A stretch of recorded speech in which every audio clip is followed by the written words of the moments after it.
Okay, in this video, I'm going to discuss about the lossless and lossy decomposition checking. So, നമുക്ക് ഇങ്ങനെ ഒരു question തന്നിട്ടുണ്ടാവും. The given relational table consists of 4 attributes and the functional dependencies are there. Then, based on some of the normalization, the table is already decomposed into R1 and R2. Okay. അതായത് already ഇതിനെ decompose ചെയ്തിട്ടുണ്ട്. നമ്മുടെ question എന്ന് പറയുന്നത് ഈ decomposition lossless ആണ് lossy ആണ്.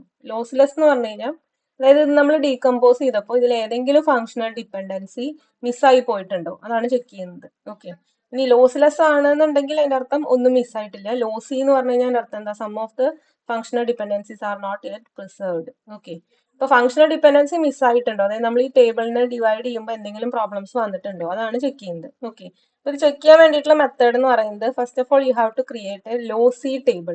ഈ ലോസി ടേബിൾ എന്ന് പറയുന്നത് ഇറ്റ്സ് ലൈക്ക് എ മെട്രിക്സ്. അപ്പൊ ഇതിന്റെ ടേബിളിന്റെ റോസ് എന്ന് പറയുന്നത് എപ്പോഴും ഇവിടുത്തെ എത്ര ഡീകമ്പോസിഷൻ ടേബിൾസ് ഉണ്ട്, ഐ മീൻ R1 R2 അങ്ങനെ എത്ര എണ്ണമായിട്ട് നമ്മൾ ഡീകമ്പോസ് ചെയ്തു അതാണ് ഇതിന്റെ റോ നമ്പർ എന്ന് പറയുന്നത്. So you can write R1 and R2. ഓക്കെ, ലോസ്ലെസ് ആണോ ലോസി ആണോ ചെക്ക് ചെയ്യാനുള്ള പ്രോബ്ലം തന്നു കഴിഞ്ഞാൽ first of all you have to create the rows as R1 R2 അങ്ങനെ എത്ര ഡീകമ്പോസിഷൻ ഉണ്ട് അത് ജസ്റ്റ് എഴുതാം. ഓക്കെ, ഇനി കോളംസ് എന്ന് പറയുന്നത് നമ്മുടെ given attributes of the relation. ഇപ്പോൾ ഇവിടുത്തെ ആട്രിബ്യൂട്ട്സ് എന്ന് പറയുന്നത് ഏതൊക്കെയാണ്, എ ഉണ്ട്, ബി ഉണ്ട്, സി ഉണ്ട്, ഡി ഉണ്ട്. ഓക്കെ, അപ്പൊ ഇതാണ് നമ്മുടെ ലോസി ടേബിൾ. ദെൻ ഈ ടേബിളിനകത്ത് വാല്യൂസ് ഫില്ല് ചെയ്യുമ്പോൾ രണ്ട് വാല്യൂസ് ആണ്, either U can right it as alpha or you can right it as beta. ഇപ്പൊ ആദ്യത്തെ ടേബിൾ എടുത്തു, ഐ മീൻ R1.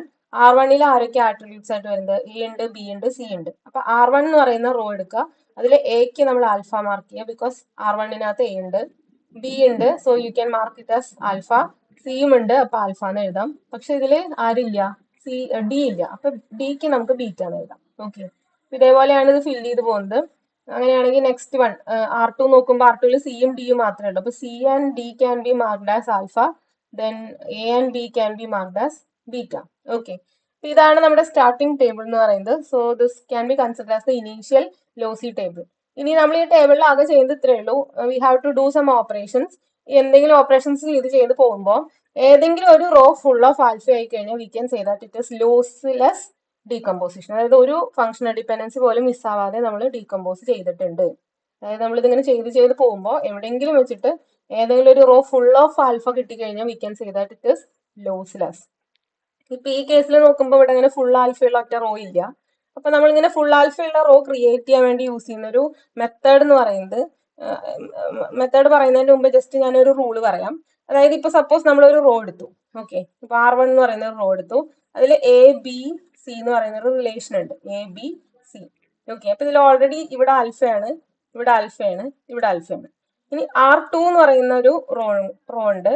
അപ്പൊ അതിൽ ഇവിടെ ഓൾറെഡി ഇത് ആൽഫയാണ്, ഇത് ആൽഫയാണ്, പക്ഷെ ഇവിടെ ബീറ്റയാണ്. ഓക്കെ, അപ്പൊ ഇങ്ങനെ വരുമ്പോൾ നമുക്ക് ഇപ്പൊ സപ്പോസ് ഈ ഒരു റിലേഷൻ എടുത്തു, എ ബി ഡിറൈവ്സ് സി, ഇങ്ങനെ ഒരു റിലേഷൻ ഉണ്ടെന്ന് വിചാരിക്കാം.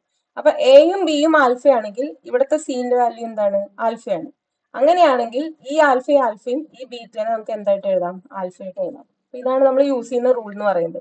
അതായത് ലെഫ്റ്റ് ഹാൻഡ് സൈഡ് രണ്ടും ആൽഫയാണ്, റൈറ്റ് ഹാൻഡ് സൈഡിലെ ആൻസറും ആൽഫയായിട്ട് ഏതെങ്കിലും ഒരു റോ ഉണ്ടെങ്കിൽ ബാക്കി എല്ലാ റോ നോക്കുക. അപ്പൊ അതിൽ രണ്ടിലും ലെഫ്റ്റ് ഹാൻഡ് സൈഡ് ആൽഫ വരണം കേട്ടോ. അങ്ങനെയാണെങ്കിൽ റൈറ്റ് ഹാൻഡ് സൈഡിൽ ബീറ്റ ഉണ്ടെങ്കിൽ നമുക്ക് അതിനെ എന്തായിട്ട് കൺവേർട്ട് ചെയ്യാം, ആൽഫയായിട്ട് കൺവേർട്ട് ചെയ്യാം. അപ്പൊ ഞാൻ ഇപ്പൊ ഈ പറഞ്ഞ കണ്ടീഷൻ ഒന്ന് റിപ്പീറ്റഡ് ആയിട്ട് കേൾക്കാം. ഓക്കെ, നൗ ഈ ക്വസ്റ്റ്യൻ എടുത്തു. അപ്പൊ ഇതിൽ നമ്മൾ ആദ്യം എടുക്കുന്ന ഫംഗ്ഷണൽ ഡിപ്പെൻഡൻസി എന്ന് പറയുന്നത് എ ഡിറൈവ്സ് ബി എന്ന് പറയുന്ന കണ്ടീഷനാണ്. അതായത് ഈ ഒരു ഫംഗ്ഷണൽ ഡിപ്പെൻഡൻസിനെ ജസ്റ്റ് കൺസിഡർ ചെയ്യാം. ഓക്കെ, എന്നിട്ട് നമ്മൾ എന്ത് ചെയ്യണം, അപ്പൊ എ ഡിറൈവ്സ് ബി എന്ന് പറയുമ്പോൾ നമ്മൾ ആരിനൊക്കെ എടുക്കുന്നത്, എ എന്ന് പറയുന്ന ഈ കോളവും ബി എന്ന് പറയുന്ന ഈ കോളം. ഓക്കെ, ഇപ്പൊ ഇവിടെ നോക്കിക്കേ, ഇവിടെ ആൽഫയാണ്, ആൻസറിലും ആൽഫയാണ്. പക്ഷെ ഇവിടെ ക്വസ്റ്റ്യനിൽ എ ആൽഫ ആയിരുന്നെങ്കിൽ നമുക്ക് ഇതിനെ എന്താക്കായിരുന്നു, ബീറ്റ ആക്കായിരുന്നു. പക്ഷെ ഇവിടെ രണ്ടും ബീറ്റയാണ്, ഒന്നും ചെയ്യാനില്ല. Okay, now you have to consider, one second, അടുത്ത നമ്മൾ എടുക്കുന്നത് എ ഡിറൈവ്സ് സി എന്ന് പറയുന്ന കണ്ടീഷനാണ്. ഓക്കെ, അപ്പൊ എ ഡിറൈവ് സി എടുക്കുകയാണ്. അതിന് മുമ്പ് ഇതൊന്ന് ജസ്റ്റ് മാറ്റിക്കോട്ടെ. അപ്പൊ ഇനി നമ്മൾ എടുക്കുന്നത് എയും സി ആണ്. അപ്പൊ ഇത് നിങ്ങൾ എടുക്കുന്ന സമയത്ത് ഒരു പെൻസിൽ വെച്ച് മാർക്ക് ചെയ്യാം, നമ്മൾ ആരിനൊക്കെ എടുക്കുന്നത്. അപ്പൊ എ ഡിറൈവ്സ് സി, ഇവർ തമ്മിലുള്ള കണ്ടീഷനാണ് എടുക്കുന്നത്. അപ്പൊ ഇവിടെ എ ആൽഫയാണ്, സി ആൽഫയാണ്. ഇവിടെ എ ആൽഫ അല്ല, അപ്പൊ പിന്നെ നമുക്കൊന്നും ചെയ്യാനില്ല. ഓക്കെ, അപ്പൊ ഈ കണ്ടീഷനിൽ നമുക്കൊന്നും ചെയ്യാനില്ല. ഈ പ്രോബ്ലം പറയുമ്പോൾ കുറച്ച് കൺഫ്യൂസിങ് ആണ്, ഇത് ഫുള്ള് കേൾക്കുക കേട്ടോ video. Okay, then third one എന്ന് പറയുന്നത് സി ഡിറൈവ്സ് ഡി എന്ന് പറയുന്ന കണ്ടീഷനാണ്. അപ്പൊ നമ്മൾ എടുക്കുന്ന പാരാമീറ്റർ സി ആൻഡ് ഡി എന്ന് പറയുന്ന ആർഗ്യുമെന്റ്സ്, ഐ മീൻ ആട്രിബ്യൂട്ട്സ് ആണ്. അപ്പൊ ഇവർ തമ്മിലുള്ള കണ്ടീഷൻ നോക്കുക. അപ്പൊ ഇവിടെ നോക്കുമ്പോൾ നോക്കിക്കേ, സി എന്ന് പറയുന്നത് ആൽഫയാണ്, ഡി എന്ന് പറയുന്നത് ആൽഫയാണ്. C ഡിറൈസ് ഡിയില് C ആൽഫയാണ്, D ആൽഫയാണ്. പക്ഷെ ഈ റോ 1 നോക്കുമ്പോൾ സി ആൽഫയാണ്, പക്ഷെ ഡി ആൽഫയല്ല.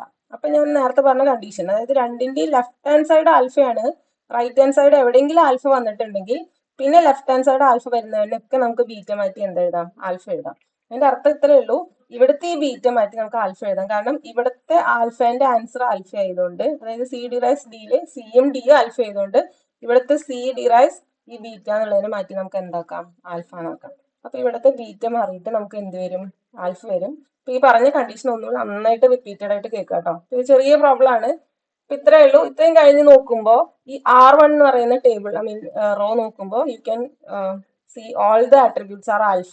അപ്പൊ എല്ലാ ആട്രിബ്യൂട്ട്സ് ആൽഫ ആയി കഴിഞ്ഞാൽ we can say that this decomposition is lossless. Okay. അപ്പൊ ഇതിന്റെ വേറൊരു ക്വസ്റ്റിനും കൂടി ഞാൻ നോട്ടിൽ തന്നിട്ടുണ്ട്, അത് ജസ്റ്റ് വായിച്ചു നോക്കി നോക്കാം. Hope it's clear.